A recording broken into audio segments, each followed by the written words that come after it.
Nosotros ya nos estamos preparando para una entrevista que vamos a tener con Roger Celi. Él es coordinador del Observatorio Legislativo y vamos a conversar sobre el año de gestión en la Asamblea Nacional, qué ha pasado, qué es lo que sucede con Guadalupe Zori, cómo también se evalúa todo este tema, lo que ya nos comentaba Israel, las faltas, quiénes son los que asisten más, quiénes son los que no asisten, quiénes son los más rockstars de la Asamblea Nacional y cómo se evalúa su gestión. Adelante, Israel. Sí, muy buenos días. ¿Qué tal, Roger? Gracias por estar con nosotros. Roger es politólogo, también parte de la Fundación Ciudadanía y Desarrollo para hablar en estos momentos sobre la Asamblea Nacional y todo lo que ha estado ocurriendo dentro del legislativo, sobre todo en datos, porque ya se cumple básicamente un año en funciones. Muy buenos días, Roger. Gracias por estar acá. Muy buenos días, Israel. ¿Cómo estás, Andrés? Qué gusto compartir este espacio con ustedes. Pues al cumplirse un año de la gestión de la Asamblea Nacional, yo creo que lo más responsable es hablar de lo que han hecho y lo que han dejado de hacer los legisladores. Sí, justamente empecemos con lo que han hecho y lo que han dejado de hacer los legisladores, sobre todo en temas de transparencia, porque nos contaba la Fundación Ciudadanía y Desarrollo que justamente la Asamblea Nacional es una de las instituciones que menos transparenta su información. ¿Es así, Roger? La Asamblea Nacional transparenta el 50% de la información que debería transparentar. La ley orgánica de la función legislativa es clara y le dice transparente de la A a la Z lo que hace, por ejemplo, las comisiones, lo que hace el Pleno de la Asamblea Nacional y lo que hace el Consejo de Administración Legislativa. Ujú. Valga decir que el CAL, donde se reúne Guadalupe Llor y los demás que ustedes conocen, es el órgano más opaco. Es decir, difícilmente nosotros nos vamos a enterar de lo que están decidiendo. Y esto es simplemente voluntad política para cumplir la ley, porque la norma existe. Ahora que no lo quieran hacer es otra cosa. Entonces queda debiendo la Asamblea Nacional, pero yo diría que se hacen un autogol también, porque si ellos ¿Por qué? transparentaran más su trabajo, la gente diría, oh, pues están haciendo mucho más y sería diferente la perspectiva. ¿Por qué esta cifra tan alarmante de que la Asamblea Nacional apenas transparenta el 50% de la información? ¿Qué está pasando dentro de la Asamblea Nacional que no existe esta conexión con la ciudadanía para que ellos sean más transparentes? Bueno, yo creería que hay dos razones. Lo primero, no hay un interés político de que se conozca cierta información. Por ejemplo, un dato que es muy interesante y que lo hemos trabajado durante varios años es el dato de constatación del quórum, que tiene un nombre medio raro, pero se puede explicar. Con un ejemplo, Ujú. cuando tú vas a la universidad a clases, te toman lista, o en el colegio, digamos que la lógica más se maneja en el colegio. Te toman lista y tú pues dices presente y luego te puedes salir de clases y no ha pasado nada. Pasa algo similar en la Asamblea Nacional. Vas, dices presente y luego durante todo el día no aparece. Y eso se calcula en las votaciones, por ejemplo. Hay muchos Ajá. legisladores que van, dicen, aquí estoy, y a la hora de votar ya no están. Entonces, esa información, la acta de constatación del quórum, eso no lo publica. Y se debe a una razón muy clara, y es que la ausencia en las sesiones es sancionada con una descuento en la remuneración del legislador. Y yo te preguntaré, Israel, ¿tú crees que les están descontando? Pues yo creería que no, por eso no hacen público. Entonces, saber quién va, alza la mano o quién se atrasa, por ejemplo, a sesiones es importante conocer, pero por el momento no lo publican porque tiene que ver con un tema económico también. Si justamente dentro de la Asamblea Nacional tienen la obligación de compartir esta información o simplemente esperamos a la voluntad de la institución. Es obligación. La ley orgánica de la función legislativa y el reglamento de Parlamento abierto establecen ya esto. Por ejemplo, que ustedes como periodistas, los ciudadanos, pueden abrir el reglamento de Parlamento abierto, hacer una solicitud de acceso a la información pública, enviar a la Asamblea y pedir con base legal y fundamentada. O Ujú. sea, eso ya hay. Ahora, lo que nosotros siempre decimos, la normativa hay, pero la política pública no. Entonces, digamos que Guadalupe Llori deja de ser presidente en los próximos días, va a venir otro presidente, hay normativa, pero no implementa política pública, no le dice al funcionario transparente. Entonces, desafortunadamente, a pesar de que haya ley, pues no ha mejorado la transparencia en la Asamblea. Durante este periodo la Asamblea Nacional ha estado en constante recomposición. ¿Cuáles son los principales cambios que ustedes observan dentro de las bancadas legislativas según el informe? A ver, acá yo he visto varias notas de prensa y quisiera hacer un llamado de atención en ese sentido, porque se está confundiendo la organización política con la bancada. La Ujú, organización política es aquella institución con la cual un legislador llega a una curul, es decir, auspiciada por CREO, por Partido Izquierda Democrática, por el PSC, y llegan a la asamblea. Y dentro de la asamblea se configura una lógica de bancadas, en donde puedes tú ser del PSC y adherirte a la bancada de Unión por la Esperanza, sin ningún problema, legal y legítimo. Ahora, ¿qué es lo que pasa? Las organizaciones políticas han perdido 22 legisladores. 22 legisladores en total se han declarado independientes. ¿Independientes de qué? No de una bancada, sino de una organización política. Es decir, ujú. formalmente ya no pertenecen a una organización política. ¿Y cuál es el problema aquí? Que si alguien quiere hacer un proceso de revocatoria de mandato, ¿a qué le va a hacer? Porque el plan de trabajo con el que él llegó a la curul ya no le pertenece. Por ejemplo, el plan de Claro. trabajo de los legisladores de la ID a un asambleísta independiente ya no le hace ningún efecto porque ya no pertenece ahí. Entonces hay que mirar mucho a las organizaciones políticas porque están teniendo problemas. Y el dato, 22 legisladores independientes superan a fuerzas políticas en cuanto a organizaciones como al PSC, la IDEA, creo, incluso a Pachacutic. Entonces es problemático. ¿Quién ha perdido más legisladores? Es Pachacutic. Entre va y vienes que los expulsan, que los integran, ha perdido 9 legisladores, la IDEA ha perdido 8 legisladores, el Partido Social Cristiano 4 y UNES dos legisladores, que es ¿Y Centro cómo, Democrático Fuerza Compromiso Social. ¿Y cómo se configura esto dentro de la Asamblea Nacional, ya que tenemos más independientes que asambleístas que llegaron por partidos políticos? Bueno, y es interesante el fenómeno porque a estos 22 legisladores independientes, súmales los legisladores de movimientos locales. Por ejemplo, Fernando Villavicencio, que es de Concertación, tienen 1 o 2 legisladores. Otros del Partido Socialista Ecuatoriano.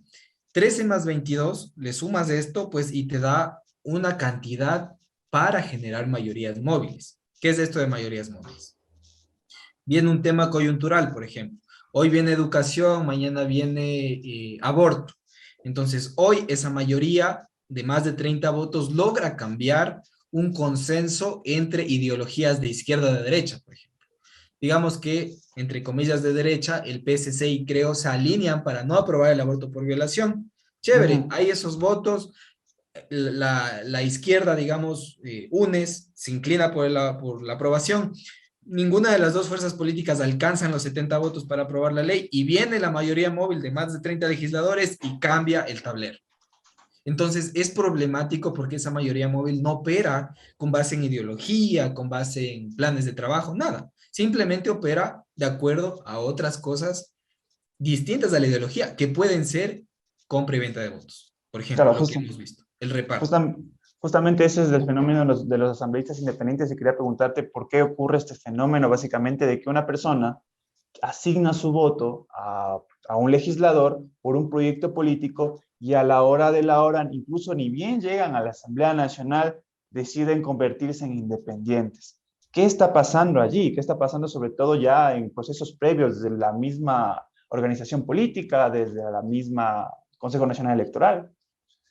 Y tú has dado la respuesta. Hay un O se hacen problema en las ministros, organizaciones. ¿cierto? O se hacen ministros también, es verdad. Exacto. Hay un problema en las organizaciones políticas porque no forman carrera política, sino forman cuadros coyunturales. Carrera política significa que un legislador va a estar, y es un problema institucional también, ¿no? Significa que un legislador va a estar 30 años en la legislatura trabajando, por ejemplo, como hacen los países Canadá, Estados Unidos y otros países de Latinoamérica. Pero hay un problema institucional detrás. Acá solo los legisladores pueden ser 2 veces parlamentarios. Y hay que pensar si es una tesis que nosotros manejamos en la carrera del diputado. Es decir, que los legisladores hagan carrera parlamentaria, que estén más de 2 periodos legislativos, porque Ujú. adquieren la experiencia suficiente para trabajar y ser buenos profesionales. Pero los partidos políticos no pueden fomentar, pues, por supuesto, esta carrera legislativa porque hay esta imposibilidad. Luego, pues, como tú dices, entran a la asamblea y se cambian de institución. Eso se llama transfugismo político o camisetazo, que no solo es el cambio de organización política, sino el optar por otro cargo público. Y eso pues ocurre también porque es una estrategia. Tú ganas con un legislador de un perfil fuerte, por ejemplo, Marcelo Cabrera en Cuenca. Llegó, sabía que iba a renunciar y ir a un ministerio, pero le dejó la curul a Diana Pesantes, que es su Claro. alterna. Entonces es una estrategia política también. Ahora, más allá de los problemas, a nosotros siempre nos gusta la frase de la crítica a la acción, de la crítica a la solución. Sí, ¿qué se ha hecho para regular ese tipo de cosas? Por ejemplo, en España es interesante lo que han hecho los partidos políticos.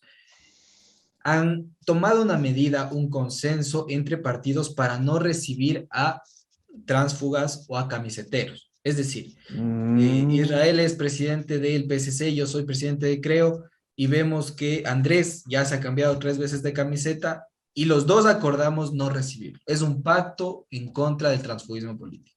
¿Y qué ujú. hace Andrés? Ya no puede hacer nada porque no puede concursar en unas elecciones sin ningún partido político. Entonces, tú no puedes limitar a nivel legal, constitucional, que alguien tenga una ideología diferente cada semana, porque es libertad ideológica, pero entre partidos políticos, si fueran fuertes, podrían consensuar, cerrarles las puertas a los camiseteros. Pero para eso también se necesita voluntad política, es decir, que yo y Andrés nos pongamos de acuerdo en que no lleguen esos camiseteros a nuestras filas. Exactamente. Pero ahí hay un problema. Suele pasar que los camiseteros son los más populares en elecciones. Entonces, poco nada les importa cambiarse de camiseta si saben que la gente igual va a votar por ellos. Entonces, por ejemplo, hay en la Asamblea Nacional varios casos de transfugismo político que han pasado en esta legislatura y que también han pasado desapercibidos. Por ejemplo, el caso del asambleísta Itel Zambrano, que se cambió de la izquierda democrática a la bancada Acuerdo Nacional. Pero ahí, digamos, hay algo interesante que podría pasar en el futuro. Quizá se vuelva a cambiar de organización política por una sola razón, porque no se ha adherido formalmente a Creo. Claro, no es Entonces, militante. exacto, ¿por qué los legisladores que se cambian de camiseta no se adhieren formalmente a su nueva organización? Porque posiblemente hay la posibilidad de que vuelvan a hacer el cambio. Y ahí es donde vemos el periodo legislativo pasado, en donde habían más de 3 o 4 cambios de organización política en los 4 años, por supuesto. Ahora esperemos que no pase esto y que sea un cambio nada más y no veamos los bailarines, como se suele Sí, decir, ¿no? Que están en un lado y otro. justamente esos son los bailarines que a veces decepcionan a la gente porque votas por un proyecto político que a la hora de la hora cambia, pero también detrás de estos bailarines, como tú comentabas, Roger, existen conflictos de intereses y sobre todo con algunas leyes que dentro de la Asamblea Nacional iban a ser importantes para la transparencia y no pasaron. Hablo de la ley de transparencia, la ley del lobby, que se debatió creo que a la par de la ley tributaria y creo que una cosa opacó a la otra, pero la gente no sabía qué importante era que esta ley se apruebe en la Asamblea Nacional. ¿Puedes contarnos un poco sobre qué iba esta ley y qué pasó después? Sí, bueno, fue un suceso bastante triste para el país. Fue el día en que nosotros dijimos, perdió la democracia, perdió la transparencia, porque se archivó una ley que era necesaria para el país en materia institucional de prevención y lucha contra la corrupción. ¿Qué es el lobby? El lobby es, pues, la gestión de los intereses que puedes tener tú, Andrés o yo, en la asamblea, en el ejecutivo, en cualquier lugar. Es, digamos, ir a presionar porque se apruebe determinada cosa. Eso no es corrupción, digamos, es legal, Ujú. tú puedes hacerlo, es participación y demás. El problema está cuando un funcionario, haciendo uso de su poder, se beneficia para intereses propios o privados. Y eso es lo que buscaba transparentar esta ley de lobby y prevención de conflictos de interés y regular y sancionar. Entonces, Ecuador iba a tener una herramienta para sancionar a políticos que, por ejemplo, llegan a ser asambleístas y comienzan a gestionar cargos públicos, comienzan a gestionar partidas presupuestarias, comienzan a beneficiar a través de las leyes a ciertos sectores económicos. Te pongo un ejemplo muy claro. Digamos que un legislador integra la Comisión de Salud y es aparte accionista de una farmacéutica, que es Ujú. legítimo. El problema está en cuanto este legislador, accionista de una farmacéutica, vota a favor o en contra de una ley para incentivos o para exenciones tributarias para farmacéuticas, por ejemplo. Ahí está el problema, porque hay un conflicto de interés evidente. Y en este proyecto de ley que se archivó ya hace unos meses, hubo un conflicto de interés en el propio proyecto de ley con el asambleísta Ferdinand Álvarez. Él es gerente, y pueden revisar en la página web de la Superintendencia de Compañías, es gerente de una empresa de cabildeo. Él Ujú. trabajó y mocionó el archivo en la Comisión de Transparencia de esta ley. Y en la parte es presidente de la Comisión de Transparencia, tiene una empresa de Una empresa cabildeo, de lobby, mociona el claro. archivo. Claro, o sea, es un conflicto de interés, como dicen los chilenos, del tamaño de un buque. O sea, es evidente. Ahora, hay un problema, Israel, Andrés, estimados amigos, con esto. Esto no es así nomás. El artículo 142 de la Ley Orgánica de la Función Legislativa establece que los legisladores que tengan conflicto de interés deben abstenerse de votar en aprobación de proyectos de ley, resoluciones en el Pleno, en comisiones y en el CAL. ¿Qué pasa cuando una ley ha sido vulnerada y otra normativa ha sido aprobada? Posiblemente todas las acciones que se hayan aprobado, todas las leyes que se hayan aprobado en la Asamblea, tengan un vicio de legalidad porque hubo conflicto de interés de los legisladores a pesar de que existía norma expresa. Entonces, a futuro podría generar un problema, no se sabe. Por ejemplo, alguien que se ponga a revisar el archivo de la ley de lobby va a revisar el caso de Ferdinand y puede apelar esta decisión de la Asamblea Nacional y abrirse de nuevo el caso. Pero es algo complejo, ¿no? También es un tema de madurez institucional, Israel y Andrés. En otros países ha tomado bastantes años regular este tema. Ahora sabemos que la Contraloría General del Estado y la nueva Secretaría Anticorrupción con el señor Verde Soto van a trabajar en este tema. Ojalá, porque sabemos todos ustedes, incluso, y es público y notorio que muchos funcionarios públicos utilizan sus cargos para beneficiarse. Y eso es E, corrupción. e incluso tengo entendido que Ferdinand tuvo un pequeño problema con el presidente de la Fundación Ciudadanía y Desarrollo justamente por esta ley. Exactamente. Nosotros, digamos, publicamos un informe técnico, por supuesto, en donde evidenciábamos este conflicto de interés del asambleísta Álvarez y desafortunadamente él en un partido de fútbol de la selección, me parece que fue el último partido o el anterior al último, eh, se topó, no sé si casualmente, con Marcelo Espinel, que es subdirector de Fundación Ciudadanía y Desarrollo, y lo increpó. Incluso hubo una agresión. Ujú. Y, o sea, en democracia que un legislador, por más cuestionado que esté, que te agreda, pues es imposible. O sea, los funcionarios públicos son los que están más vigilados por la ciudadanía por su cargo. Y que ellos no quieran estar vigilados, controlados por el control social, Justamente. constitucionalmente hablando. Claro, o sea, es raro, o sea, a nosotros nos pareció que hubo un retroceso tremendo en cuanto a lo que se entiende por un parlamentario. Un parlamentario es una persona con una magistratura de respeto, de honor, está representando a 14 millones de ecuatorianos, en este caso quizá 1 millón de votos, pero, o sea, fue complicado, ¿no? Pero esto, digamos, queda como precedente para que en las próximas elecciones se vean a estos personajes y no vuelvan a correr por tiendas políticas, Y, ¿no? y- Porque se vuelven a lanzar, a pesar de todo lo que hacen, ustedes saben claro, que son cara duras y se lanzan. justamente el tema de la transparencia es muy complicado dentro de la Asamblea Nacional porque tengo entendido, tú me sabrás corregir, que dentro de los proyectos de ley, el tema de la transparencia creo que está en el último lugar, pero hay proyectos de ley más urgentes. ¿Puedes más o menos contarnos cuál es el ranking de proyectos de ley que ha estado dentro de la Asamblea Nacional y cuáles han aprobado y todo esto? A ver, las leyes aprobadas en la Asamblea Nacional tendrían que ser parte de la agenda parlamentaria. La agenda parlamentaria tiene más de 100 líneas de acción y apenas ha cumplido el 40%. De los 14 proyectos de ley que se aprobaron en la Asamblea Nacional, 9 son parte de la agenda parlamentaria y los otros son parte de coyunturas que se presentan en el Parlamento. Entonces, por ejemplo, podemos ver que parte del trámite de los proyectos de ley, como tú bien señalas, es la calificación en el CAL de los proyectos de ley. De ahí hay un dato interesante que quisiera presentarles para hablar de este tema de trámite de las leyes. La presidenta Guadalupe Dori, y también ahí les lanzo el dato a los legisladores que están buscando la evaluación y posible destitución de la presidenta, hay un dato interesante.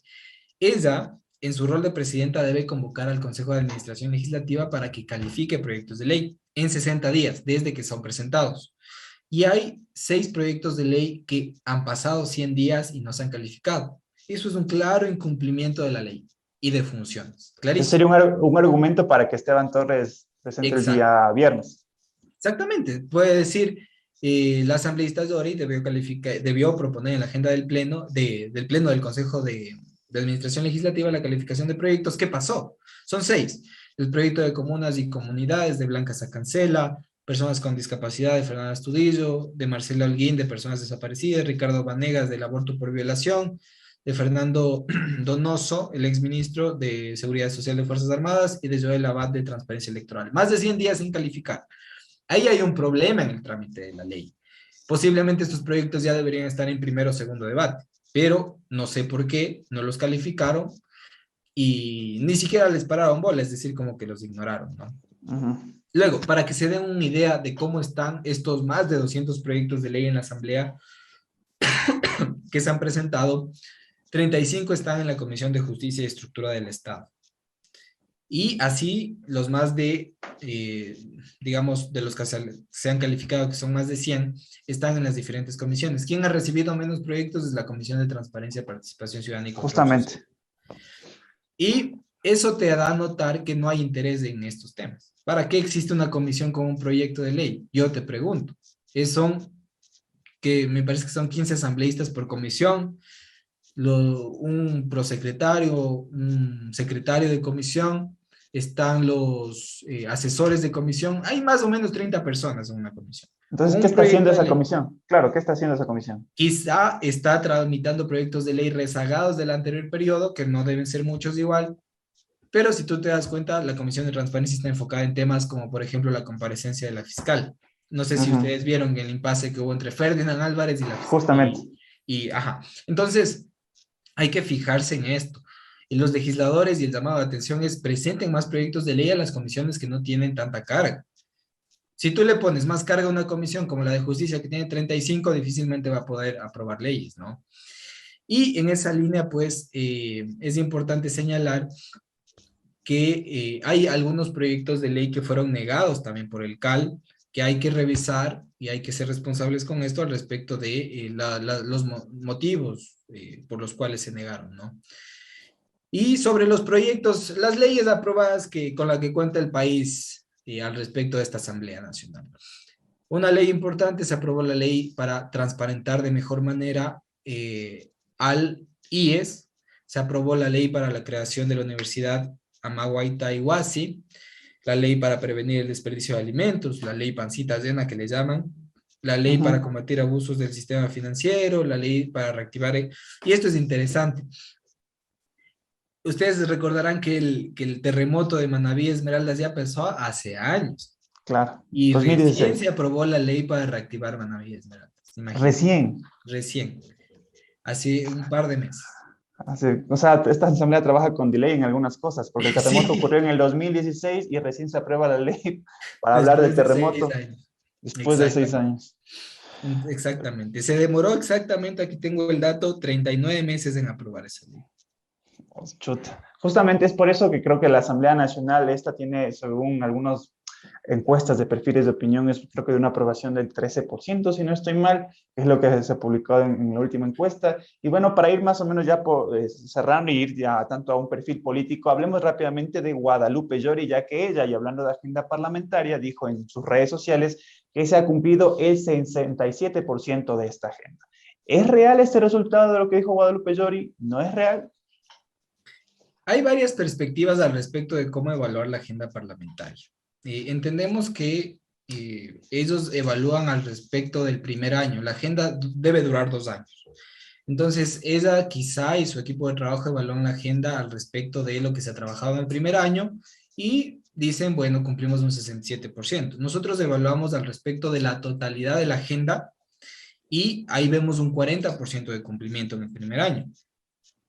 Ahora bien, pues la agenda parlamentaria difícilmente puede ser controlada de una forma objetiva, puesto que la evaluación no es transparente. Simplemente, y si tú te metes a la página web de la Asamblea, te encuentras con un PDF de más de 50 páginas y ves un montón de propuestas, pero no hay indicadores. Ujú. Entonces, lo que sería bueno es que para el próximo bienio, que será el del 2023 al 25, presenten una agenda con indicadores, porque si no, y esto pasó, pues, y es curioso, dentro de la propia asamblea, la Guadalupe Llori no sabía en cuánto iba su agenda y le reclamó a las comisiones ante el Que público, trabajen diciendo, más, claro. trabajen más, nos está cumpliendo. Y sorpresivamente se ha avanzado bastante y ya casi se cumple la agenda, entonces ya poco quedaría por hacer. Pero como te digo, también las autoridades deben mostrar resultados y quizá tomen la perspectiva más favorable para ellos, pero nosotros como ciudadanos siempre debemos tomar la perspectiva más objetiva. Entonces, Justamente. no podemos inflar las cifras. Por ejemplo, la cifra de proyectos de ley aprobados de la Asamblea difiere de la nuestra. Ellos dicen que son más de 26 proyectos de ley, pero nosotros decimos no. Rigurosamente son 14 leyes aprobadas porque las demás que ustedes están contabilizando son resoluciones de vetos, de objeciones del presidente, y eso pues ya se aprobó hace rato. Eso ya no puedes repetir o contabilizar el trámite que haces a una sola ley dos veces. O sea, están contando que aprobamos esta ley y luego el presidente objetó y luego volvimos a aprobar. No, por supuesto que no, porque no se trata de eso, ¿no? Es decir, que la Asamblea Nacional para presentar su informe infla cifras, para que la gente Yo diga se diría está que sí. trabajando. Infla cifras para decir yo apruebo 30 leyes, pero ahí metes todo lo que haya. O sea, la objeción, venga. El allanamiento parcial, venga. O sea, tratas de meter todo lo que puedas para decir aprobé bastante. Pero hay que sincerar las cifras, o sea, si apruebas 14 leyes y son buenas, qué bien. Tampoco es un tema de quién aprueba más, sino es Claro. un tema de qué apruebas. Y en el que apruebas queda debiendo Israel. Por ejemplo, yo te digo con mucha preocupación, vimos lo de Sarum. No sé si recuerdan ustedes que se cayó medio Sarum. Mm. ¿Aprobaron la ley de minería que está en segundo debate? No. ¿Esperan que pase otra vez algo como en Saruma para que aprueben? La ley de uso progresivo de la fuerza. ¿Aprobaron esa ley? No. Esperan que pase otra vez algo como lo del policía Olmedo. Y así hay varias normativas que son súper necesarias para el país, pero ahí se quedan. Y ya para ir cerrando, Roger, cuéntanos rapidito, ¿quiénes son los más faltones dentro de la Asamblea Nacional y quiénes son los mejores puntuados en este tema? Claro que a la gente le gustaría saber. La ocupación de la curul es un dato interesante que te muestra justamente la ocupación al respecto de votaciones de legislador en el Pleno. Nosotros consideramos que al momento de votar se está representando efectivamente a la ciudadanía. Hay dos legisladores que cumplen el 100%, que son Luis Marcillo y Pedro Velasco. Luis de la Izquierda Democrática y Pedro Velasco de Avanza, o sea, nunca han faltado. Han enviado a su Ujú. suplente, pero la curul siempre ha estado con alguien, y eso es lo importante. Para eso está el suplente. Cuando no puede ir el principal, va el suplente y no pasa nada. Luego, pues, le siguen con una falta legisladores, más de 13 legisladores, que no los voy a nombrar a todos, pero que es importante señalar, como Calo, Cervantes, Chimbo, Enríquez, Guamaní, Guano Luisa, varios legisladores. Y la tristemente célebre lista de los más faltones, la lidera Eduardo Mendoza de Avanza con un 85.6% de ocupación de la curul, es decir, el 15% de votaciones no ha No ido ni hay. él ni el suplente. Esa curul ha estado vacía. Y yo digo, pues, chuta, el ciudadano si pudiera entrar y sentarse y votar, ya que sus asambleístas dónde estarán, pues sería bueno, pero no se Claro. puede. Luis Almeida le sigue con 86.21, Guadalupe Zori, desafortunadamente con 86.21, Bruno Segovia con un 86.97 y Soledad Diaf con un 87.74. En resumen, estos legisladores que acabo de nombrar no han superado el 90% de ocupación, es decir, de 10 a 15% no han estado, ni ellos ni los suplentes. Chuta. Esa es la Asamblea Nacional que tenemos, Roger. Bueno, gracias por estar con nosotros. Igual, hacerte la invitación igual a la Fundación Ciudadanía y Desarrollo para hablar de este y otros temas que competen a la transparencia, tanto de la Asamblea Nacional como del Ejecutivo. Gracias, Roger, por estar acá. Igual recordarles que algunas cifras las pueden ver en BN Periodismo. Un abrazo y muchísimas gracias por el espacio, Andrés Israel. Muchas gracias, Roger. Nos vemos en la próxima. Hasta la próxima.